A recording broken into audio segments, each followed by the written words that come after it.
Salam kasih Kristus menyertai kita semua. Kita ada di gerakan membaca Alkitab dalam 365 hari. Kini kita ada di hari ke-92. Jadikanlah membaca Alkitab sebagai kebutuhan dalam hidup ini, sehingga itu menjadi kekuatan bagi kita dalam menapaki hari hidup ini. Dan karena itu kita akan baca firman Tuhan dari Alkitab. Sebelum membaca, mari berdoa. Ya Bapa, tuntunlah hamba-Mu untuk membacakan firman-Mu, dan semua yang mengikuti bacaan firman Tuhan ini diberkatilah. Ke dalam kuasa-Mu hamba serahkan dalam nama Tuhan Yesus. Haleluya. Amin. Di hari ke-92 ini kita membaca dari 1 Samuel pasal 25 sampai pasal 27. Begini dikatakan. Dan matilah Samuel, seluruh orang Israel berkumpul meratapi dia dan menguburkan dia di rumahnya di Rama. Dan Daud berkemas lalu pergi ke padang gurun Paran.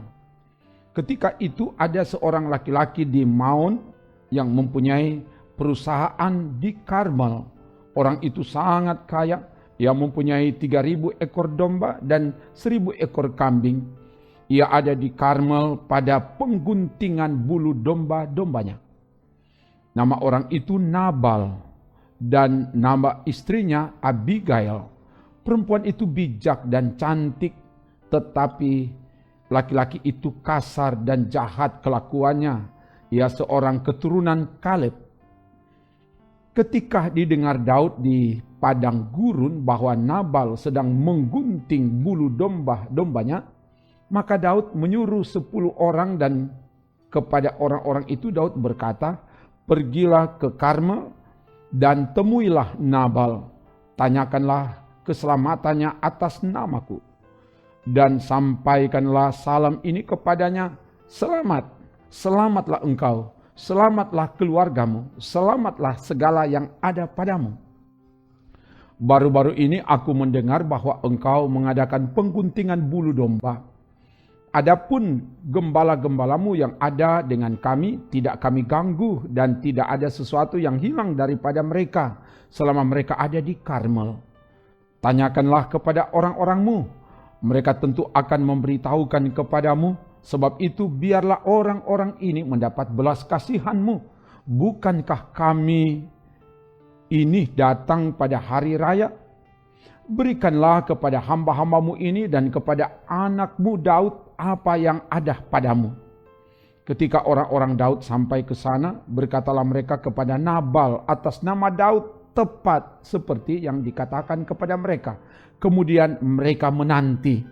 Tetapi Nabal menjawab anak buah Daud itu, katanya, "Siapakah Daud? Siapakah anak Isai itu? Pada waktu sekarang ini ada banyak hamba-hamba yang lari dari tuannya. Masakan aku mengambil rotiku, air minumku, dan hewan bantaian yang ku bantai bagi orang-orang pengguntingku untuk memberikannya kepada orang-orang yang aku tidak tahu dari mana mereka datang?" Lalu orang-orang Daud itu berbalik pulang, dan setelah sampai mereka memberitahukan kepadanya tepat seperti yang dikatakan kepada mereka. Kemudian berkatalah Daud kepada orang-orangnya, "Kamu masing-masing sandanglah pedang." Lalu mereka masing-masing menyandang pedangnya. Daud sendiri pun menyandang pedangnya. Sesudah itu kira-kira 400 orang maju mengikuti Daud, sedang 200 orang tinggal menjaga barang-barang. Tetapi kepada Abigail, istri Nabal, telah diberitahukan oleh salah seorang bujangnya, katanya, "Ketahuilah, Daud menyuruh orang dari padang gurun untuk memberi salam kepada Tuan kita, tetapi ia memaki-maki mereka. Padahal orang-orang itu sangat baik kepada kami. Mereka tidak mengganggu kami, dan kami tidak kehilangan apa-apa selama kami lalu lalang di dekat mereka ketika kami ada di ladang. Mereka seperti pagar tembok sekeliling kami siang malam, selama kami menggembalakan domba-domba di dekat mereka." Oleh sebab itu, pikirkanlah dan pertimbangkanlah apa yang harus kau perbuat. Sebab telah diputuskan bahwa celaka akan didatangkan kepada Tuhan kita dan kepada seisi rumahnya. Dan ia seorang yang dursila, sehingga orang tidak dapat berbicara dengan dia. Lalu segeralah Abigail mengambil 200 roti, 2 buyung anggur, 5 domba yang telah diolah, 5 sukat berti gandum, 100 buah kue kismis, dan 200 kue ara. Dimuatnyalah semuanya ke atas keledai. Lalu berkata kepada bujang-bujangnya, berjalanlah mendahului aku. Aku segera menyusul kamu. Tetapi Nabal suaminya tidaklah diberitahunya. Ketika perempuan itu dengan menunggang keledainya turun dengan terlindung oleh gunung, tampaklah Daud dan orang-orangnya turun ke arahnya, dan perempuan itu bertemu dengan mereka.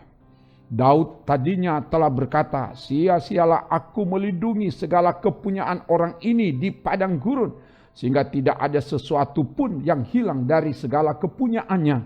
Ia membalas kebaikanku dengan kejahatan. Beginilah kiranya Allah menghukum Daud, bahkan lebih lagi daripada itu, jika kutinggalkan hidup sampai pagi seorang laki-laki saja pun dari semua yang ada padanya. Ketika Abigail melihat Daud, segeralah ia turun dari atas keledainya, lalu sujud menyembah di depan Daud dengan mukanya sampai ke tanah. Ia sujud pada kaki Daud serta berkata, aku sajalah ya Tuanku yang menanggung kesalahan itu. Izinkanlah hambamu ini berbicara kepadamu, dan dengarkanlah perkataan hambamu ini. Janganlah kiranya Tuanku mengindahkan Nabal, orang yang dursila itu, sebab seperti namanya demikianlah ia. Nabal namanya dan bebal orangnya. Tetapi aku hambamu ini tidak melihat orang-orang yang Tuanku suruh. Oleh sebab itu, Tuanku, demi Tuhan yang hidup dan demi hidupmu yang dicegah Tuhan daripada melakukan hutang darah dan daripada bertindak sendiri dalam mencari keadilan, biarlah menjadi sama seperti Nabal musuhmu dan orang yang bermaksud jahat terhadap Tuanku.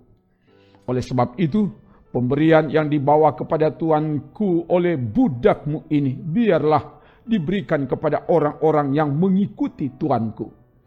Ampunilah kiranya kecerobohan hambamu ini, sebab pastilah Tuhan akan membangun bagi Tuanku keturunan yang teguh, karena Tuanku ini melakukan perang Tuhan, dan tidak ada yang jahat terdapat padamu selama hidupmu. Jika sekiranya ada seorang bangkit mengejar engkau dan ingin mencabut nyawamu, maka nyawa Tuanku akan terbungkus dalam bungkusan tempat orang-orang hidup pada Tuhan Allahmu, tetapi nyawa para musuhmu akan diumbankannya dari dalam salang umban. Apabila Tuhan melakukan kepada Tuanku sesuai dengan segala kebaikan yang difirmankannya kepadamu dan menunjuk engkau menjadi raja atas Israel, maka tak usahlah Tuanku bersusah hati dan menyesal karena menumpahkan darah tanpa alasan, dan karena Tuanku bertindak sendiri dalam mencari keadilan. Dan apabila Tuhan berbuat baik kepada Tuanku, ingatlah kepada hambamu ini. Lalu berkatalah Daud kepada Abigail, terpujilah Tuhan Allah Israel yang mengutus engkau menemui aku pada hari ini. Terpujilah kebijakanmu dan terpujilah engkau sendiri, bahwa engkau pada hari ini menahan aku daripada melakukan hutang darah dan daripada bertindak sendiri dalam mencari keadilan. Tetapi demi Tuhan Allah Israel yang hidup, yang mencegah aku daripada berbuat jahat kepadamu, jika engkau tadinya tidak segera datang menemui aku, pasti tidak akan ada seorang laki-laki pun tinggal hidup pada Nabal sampai fajar menyingsing. Lalu Daud menerima dari perempuan itu apa yang dibawanya untuk dia dan berkata kepadanya, "Pulanglah dengan selamat ke rumahmu. Lihatlah, aku mendengarkan perkataanmu dan menerima permintaanmu dengan baik." Sampailah Abigail kepada Nabal, dan tampaklah Nabal mengadakan perjamuan di rumahnya seperti perjamuan raja-raja. Nabal riang gembira dan mabuk sekali. Sebab itu tidaklah diceritakan perempuan itu sepatah kata pun kepadanya sampai fajar menyingsing. Tetapi pada waktu pagi, ketika sudah hilang mabuk Nabal itu, diceritakanlah kepadanya oleh istrinya segala perkara itu. Lalu terhentilah jantungnya dalam dada dan ia membatu. Dan kira-kira 10 hari sesudah itu, Tuhan memukul Nabal sehingga ia mati. Ketika didengar Daud bahwa Nabal telah mati, berkatalah ia, "Terpujilah Tuhan yang membela aku dalam perkara penghinaan Nabal terhadap aku dan yang mencegah hambanya daripada berbuat jahat. Tuhan telah membalikkan kejahatan Nabal ke atas kepalanya sendiri." Kemudian Daud menyuruh orang untuk berbicara dengan Abigail tentang mengambil dia menjadi istrinya. Para hamba Daud datang kepada Abigail di Karmel dan berkata kepadanya demikian, "Daud menyuruh kami kepadamu untuk mengambil engkau menjadi istrinya." Lalu bangkitlah perempuan itu berdiri, sujudlah ia menyembah dengan mukanya ke tanah sambil berkata, "Sesungguhnya hambamu ini ingin menjadi budak yang membasuh kaki para hamba tuanku itu." Kemudian berkemaslah Abigail, dengan segera ia menunggang keledainya dengan diiringi 5 orang pelayan perempuan. Ia mengikuti suruhan Daud itu dan menjadi istri Daud. Juga Ahinoam dari Yisrael telah diambil Daud menjadi istrinya. Kedua perempuan itu menjadi istrinya. Tetapi Saul telah memberikan Mikal, anaknya perempuan istri Daud, kepada Palti bin Lais yang dari Galim itu. Datanglah orang Sif kepada Saul di Gibea serta berkata, "Daud menyembunyikan diri di bukit Hakilah di padang belantara." Lalu berkemaslah Saul dan turun ke padang gurun Sif dengan 3.000 orang yang terpilih dari orang Israel untuk mencari Daud di padang gurun Sif. Berkemalah Saul di bukit Hakilah yang di tepi jalan di padang belantara, sedang Daud tinggal di padang gurun. Ketika diketahui Daud bahwa Saul datang mengikuti dia ke padang gurun, disuruhnyalah pengintai-pengintai, maka diketahuinyalah bahwa Saul benar-benar datang. Berkemaslah Daud lalu sampai ke tempat Saul berkemah. Waktu Daud melihat tempat Saul berbaring dengan Abner bin Ner, panglima tentaranya, Saul berbaring di tengah-tengah perkemahan, sedang rakyat berkemah sekelilingnya. Berbicaralah Daud kepada Ahimelek orang Het itu dan kepada Abisai anak Seruyah saudara Yoab, katanya, "Siapa turun bersama-sama dengan aku kepada Saul ke tempat perkemahan itu?" Jawab Abisai, "Aku turun bersama-sama dengan engkau." Datanglah Daud dengan Abisai kepada rakyat itu pada waktu malam, dan tampaklah di sana Saul berbaring tidur di tengah-tengah perkemahan dengan tombaknya terpancung di tanah pada sebelah kepalanya, sedang Abner dan rakyat itu berbaring sekelilingnya. Lalu berkatalah Abisai kepada Daud, "Pada hari ini Allah telah menyerahkan musuhmu ke dalam tanganmu. Oleh sebab itu, izinkanlah kiranya aku menancapkan dia ke tanah dengan tombak ini. Dengan satu tikaman saja, tidak usah dia kutancapkan 2 kali." Tetapi kata Daud kepada Abisai, "Jangan musnahkan dia, sebab siapakah yang dapat menjamah orang yang diurapi Tuhan dan bebas dari hukuman. Lagi kata Daud, demi Tuhan yang hidup, niscaya Tuhan akan membunuh dia. Entah karena sampai ajalnya dan ia mati, entah karena ia pergi berperang dan hilang lenyap di sana. Kiranya Tuhan menjauhkan daripadaku untuk menjamah orang yang diurapi Tuhan. Ambillah sekarang tombak yang ada di sebelah kepalanya dan kendi itu, dan marilah kita pergi. Kemudian Daud mengambil tombak dan kendi itu dari sebelah kepala Saul, lalu mereka pergi. Tidak ada yang melihatnya, tidak ada yang mengetahuinya, tidak ada yang terbangun. Sebab sekaliannya tidur karena Tuhan membuat mereka tidur nyenyak. Setelah Daud sampai ke seberang, berdirilah ia jauh-jauh di puncak gunung, sehingga ada jarak yang besar antara mereka. Dan berserulah Daud kepada tentara itu dan kepada Abner bin Ner, katanya, "Tidakkah engkau menjawab, Abner?" Maka jawab Abner, katanya, "Siapakah engkau ini yang berseru-seru kepada raja?" Kemudian berkatalah Daud kepada Abner, "Apakah engkau ini bukan laki-laki? Siapakah yang seperti engkau di antara orang Israel? Mengapa engkau tidak mengawal tuanmu raja? Sebab ada seorang dari rakyat yang datang untuk memusnahkan raja tuanmu itu.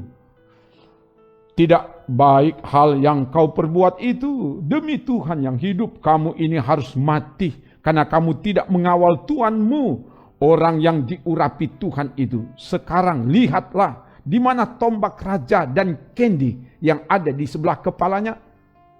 Saul mengenal suara Daud, lalu ia berkata, "Suaramu kah itu, anakku Daud?" Jawab Daud, "Suaraku, tuanku raja." Lalu berkatalah ia, "Mengapa pula tuanku mengejar hambanya ini? Apa yang telah ku perbuat? Apakah kejahatan yang melekat pada tanganku? Oleh sebab itu, kiranya tuanku raja mendengarkan perkataan hambanya ini. Jika Tuhan yang membujuk engkau melawan aku, maka biarlah ia mencium bau korban persembahan. Tetapi jika itu anak-anak manusia, terkutuklah mereka di hadapan Tuhan. Karena mereka sekarang mengusir aku, sehingga aku tidak mendapat bagian daripada milik Tuhan. Dengan berkata, pergilah, beribadahlah kepada Allah lain. Sebab itu, janganlah kiranya darahku tertumpah ke tanah, jauh dari hadapan Tuhan, sebab Raja Israel keluar untuk mencabut nyawaku, seperti orang memburu seekor ayam hutan di gunung-gunung. Lalu berkatalah Saul, "Aku telah berbuat dosa, pulanglah anakku Daud, sebab aku tidak akan berbuat jahat lagi kepadamu, karena nyawaku pada hari ini berharga di matamu. Sesungguhnya perbuatanku itu bodoh dan aku sesat sama sekali." Tetapi Daud menjawab, "Inilah tombak itu, ya tuanku raja. Baiklah salah seorang dari orang-orangmu menyeberang untuk mengambilnya. Tuhan akan membalas kebenaran dan kesetiaan setiap orang, sebab Tuhan menyerahkan engkau pada hari ini ke dalam tanganku, tetapi aku tidak mau menjamah orang yang diurapi Tuhan. Dan sesungguhnya, seperti nyawamu pada hari ini berharga di mataku, demikianlah hendaknya nyawaku berharga di mata Tuhan, dan hendaknya ia melepaskan aku dari segala kesusahan." Lalu berkatalah Saul kepada Daud, "Diberkatilah kiranya engkau, anakku Daud. Apa jua pun yang kau perbuat, pastilah engkau sanggup melakukannya." Lalu pergilah Daud meneruskan perjalanannya, dan pulanglah Saul ke tempatnya. Tetapi Daud berpikir dalam hatinya, "Bagaimanapun juga pada suatu hari aku akan binasa oleh tangan Saul. Jadi tidak ada yang lebih baik bagiku selain meluputkan diri dengan segera ke negeri orang Filistin. Maka tidak ada harapan bagi Saul untuk mencari aku lagi di seluruh daerah Israel, dan aku akan terluput dari tangannya." Bersiaplah Daud lalu berjalan ke sana, ia dan ke-600 orang yang bersama-sama dengan dia itu, kepada Akis bin Maok, raja kota Gad. Daud dan semua orangnya menetap pada Akis di Gad, masing-masing dengan rumah tangganya. Daud dengan kedua orang istrinya, yakni Ahinoam, perempuan Yisrael, dan Abigail, bekas istri Nabal, perempuan Karmel. Setelah diberitahukan kepada Saul bahwa Daud telah melarikan diri ke Gad, ia tidak lagi mencarinya. Berkatalah Daud kepada Akis, "Jika kiranya aku mendapat belas kasihanmu, biarlah diberikan kepadaku tempat di salah satu kota di tanah datar, supaya aku tinggal di sana. Mengapa hambamu ini tinggal padamu di kota kerajaan ini?" Maka pada hari itu Akis memberikan Siklak kepadanya. Itulah sebabnya Siklak menjadi kepunyaan raja-raja Yehuda sampai sekarang. Dan lamanya Daud tinggal di daerah orang Filistin adalah 1 tahun 4 bulan. Maka Daud dan orang-orangnya bergerak maju dan menyerbu orang Gesur, orang Girsi, dan orang Amalek. Sebab orang-orang inilah penduduk negeri itu yang membentang dari Telam ke arah Syur sampai tanah Mesir. Apabila Daud memusnahkan negeri itu, seorang pun tidak dibiarkannya hidup, baik laki-laki maupun perempuan. Ia merampas kambing domba, lembu, keledai, unta, dan pakaian. Kemudian pulanglah ia dan kembali kepada Akis. Jika Akis bertanya, "Di mana kamu menyerbu pada hari ini?" Maka jawab Daud, "Di tanah Negeb Yehuda, atau di tanah Negeb orang Yeramel, atau di tanah Negeb orang Keni." Daud tidak membiarkan hidup seorang pun, baik laki-laki maupun perempuan, untuk dibawa ke Gad, sebab pikirnya, jangan-jangan mereka mengabarkan tentang kami dengan berkata, "Beginilah dilakukan Daud." Itulah kebiasaannya selama ia tinggal di daerah orang Filistin. Tetapi Akis mempercayai Daud, sebab pikirnya, tentulah ia telah membuat diri dibenci di antara orang Israel bangsanya. Ia akan menjadi hambaku sampai selamanya. Demikian bacaan firman dari Alkitab. Mari berdoa. Terima kasih Bapa, firman-Mu telah dibacakan. Dan biarlah semua yang mengikuti bacaan firman Tuhan ini diberkati oleh Tuhan. Dan Tuhan yang terus jamah setiap hati supaya punya hati yang siap untuk membaca dan bahkan mendengarkan firman Tuhan. Terpuji nama-Mu Bapa, dalam nama Tuhan Yesus. Haleluya. Amin.